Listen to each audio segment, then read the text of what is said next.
चंदन नगर गांव में एक किसान दीनू अपने खेत में काम कर रहा होता है। तभी उसे पास वाले गन्ने के खेत में से कुछ डरावनी आवाजें सुनाई देती हैं। दीनू आवाजों की ओर खींचा चला जाता है। दीनू गन्ने के खेत में चला जाता है। जैसे ही दीनू गन्ने के खेत में घुसता है, वे डरावनी आवाजें आनी बंद हो जाती हैं। अरे ये क्या हुआ? ये आवाजें तो आनी बंद हो गई। कहीं ये कोई भूत तो नहीं? थोड़ी देर बाद खेत में से एक डंडा निकलता है जिसमें दीनू की खोपड़ी टंगी होती है। उसी समय वहां से दो शराबी नन्हे और बन्ने दीनू की खोपड़ी के पास जाते हैं। अरे बन्ने भैया, जरा उस दिनुआ को देखो ना, आज पुतला बनकर खड़ा है। ये दीनू भी ना पैसे के लिए कुछ भी कर लेगा। सही कह रहे हो नन्हे भैया, लेकिन एक बात बताओ, इसका धड़ कहाँ गया? कहीं बेच कर तो नहीं खा गया है? नन्हे खोपड़ी देखकर बेहोश हो जाता है। अरे मुझे तो चक्कर आ रहे हैं। ये तो दीनू की खोपड़ी है, बचाओ! नन्हे के बेहोश होने के बाद बन्ने वहां से भाग लेता है और दीनू की बीवी रजनी के पास पहुंचता है और बोलता है, अरे रजनी भाभी, गजब हो गया, गजब। मैंने तो आज पता नहीं क्या देख लिया था, बहुत ही डरावना था। बन्ने की बात सुनकर रजनी को गुस्सा आ जाता है और वो बोलती है, एक तो बन्ने भैया, तुम ना दारू पीकर मत आया करो हमारे यहाँ। बिल्कुल सुअर जैसे लगते हो दारू पीने के बाद, और आपके मुंह से भी गटर जैसी बदबू आती है।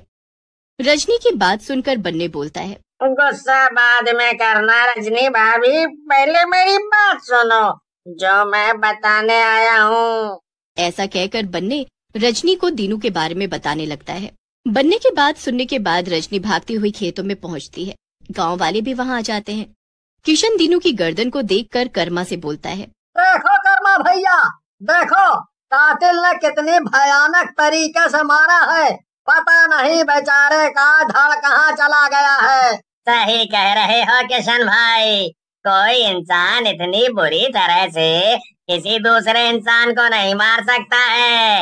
ये किसी शैतानी आत्मा या चुड़ैल का काम लगता है। फिर गांव वाले मिलकर दीनू का शरीर ढूंढते हैं और अंतिम संस्कार कर देते हैं।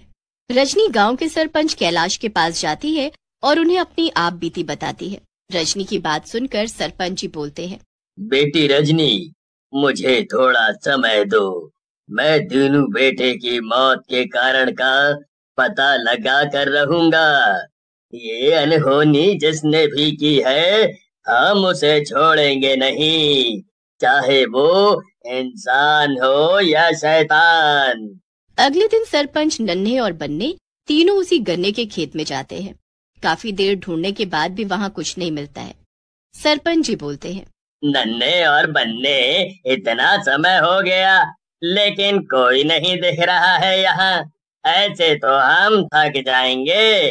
सही कह रहे हो मालिक, मैं तो कहता हूँ चलते ही हैं। आपकी भी उम्र हो गई है, कहीं दिल का दौरा आ गया तो लेने के देने पड़ सकते हैं। वैसे मैं तो कहता हूँ इस खेत को ही आग लगा देते हैं। जो कोई भी होगा इस खेत में जल जाएगा। फिर सरपंच के कहने पर नन्हे और बन्ने खेत को आग लगा देते हैं और वहाँ से चले जाते हैं। अगले दिन मनोहर नाम का एक गांव वाला सरपंच के पास आता है और बोलता है, अरे सरपंच जी, गजब हो गया। जिस खेत को आपने जलवाया था वहाँ तो गन्ने फिर से उग गए हैं। ये कैसे हो सकता है? मैंने तो खुद ही आग लगवाई थी। मैं खुद चल कर देखता हूँ। ऐसा कहकर सरपंच मनोहर के साथ जाता है। रास्ते में उसे नन्हे और बन्ने मिल जाते हैं। चारों खेत के पास पहुँचते हैं। वहाँ सचमुच में गन्ने के लहलहाते खेत होते हैं। ये कैसे हो सकता है? ये खेत तो जल गए थे। मैंने खुद अपने हाथों से आग लगाई थी। तुम गांव वालों ने क्या सोचा, यहाँ आग लगा दोगे और सब खत्म हो जाएगा। जो कोई भी इस खेत के आसपास भी आएगा मैं उसे कच्चा चबा जाऊंगी। चुड़ैल की आवाज सुनकर ही चारों वहां से भाग खड़े होते हैं। सरपंच जो उम्र में सबसे बड़े थे वही सबसे तेज भागने लगता है। फिर चारों भागते भागते वापस गांव के अंदर पहुंच जाते हैं। गांव के अंदर पहुंचते ही सरपंच बोलते हैं, बाप रे बाप, आज तो किसी तरह से जान बच गई है, लेकिन वैसी भयानक चुड़ैल मैंने आज तक नहीं देखी है। कुछ करना होगा। सही कह रहे हो सरपंच जी, लेकिन हमें किसी तांत्रिक को बुलाना होगा ताकि वो आकर इस चुड़ैल के बारे में बता सके और गांव को इस चुड़ैल से मुक्ति दिला सके। अब बेटा, इस उम्र में मैं कहाँ जाऊंगा, हैं? तुम तीनों जवान हो, जाकर कोई तांत्रिक बुलाकर ले आओ जो हमें इस चुड़ैल से आजाद करवा सके। मेरा बस चले तो इस बुढ़े का गला दबा दूं। जब काम होता है तो बूढ़ा बन जाता है। और देखो अभी कैसे हम तीनों से तेज भाग रहा था, घोड़ा कहीं का अब गधा बन गया। अरे नन्हे, छोड़ना उसको, हमें अपने गांव को चुड़ैल से बचाना है। हम और हमारा परिवार भी तो इसी गांव में रहते हैं। ये नहीं करता तो हम तीनों कुछ करते हैं। मेरी जान पहचान के बाबा हैं, अभी चलते हैं उनके पास। सही कह रहा है भाई, ये तो बूढ़ा है, इसे क्या वैसे ही मरने की कगार पे खड़ा है। हम चलते हैं। फिर नन्हे बन्ने और मनोहर तांत्रिक के पास पहुंच जाते हैं और तांत्रिक को चुड़ैल के बारे में बताते हैं, जिसे सुनकर तांत्रिक बोलता है, बेटा, इस खेत के नीचे किसी औरत को मार कर काट दिया गया था। ये चुड़ैल उसी की आत्मा है। वो सब गांव वालों को अपना दुश्मन समझ रही है और उन्हें मार रही है। लेकिन बाबा, कोई चुड़ैल पूरे गांव को अपना दुश्मन कैसे बना सकती है? ये तो बात कुछ समझ नहीं आ रही है।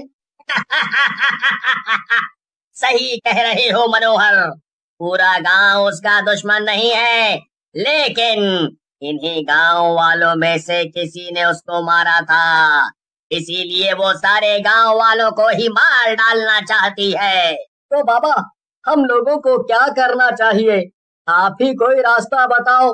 तुम तीनों को सब गांव वालों को बुलाना चाहिए, उसके बाद मैं बताऊंगा क्या करना है।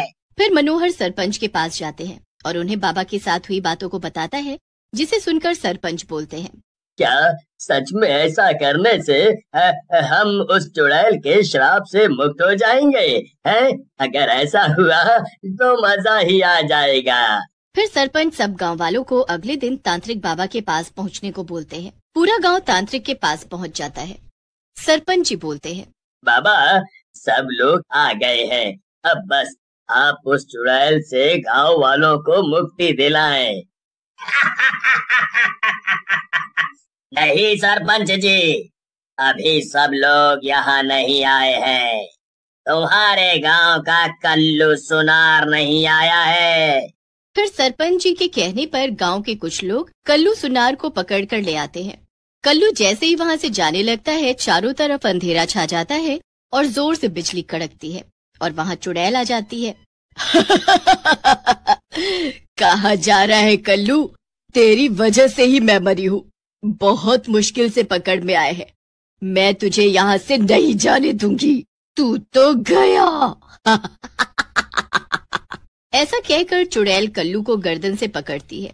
कल्लू चिल्लाता हुआ बोलता है, अरे अरे अरे अरे अरे अरे अरे अरे अरे मर गया रे! अरे मुझे बचा लो गाँव वालों! हाय हाय हाय, ये चुड़ैल मार डालेगी मुझे! हाय हाय! कोई नहीं बचा सकता तुझे कल्लू। तूने अपने ब्याज के पैसों के लालच में एक औरत को मार डाला। गाँव वालों, अब तुम सब लोगों को डरने की जरूरत नहीं है। मुझे अपना दुश्मन मिल गया है। मैं इसे लेकर जा रही हूँ। इसे भी मैं तिल तिल करके मारूंगी। इतनी आसान मौत नहीं दूंगी। ऐसा बोलकर चुड़ैल कल्लू को लेकर वहां से चली जाती है।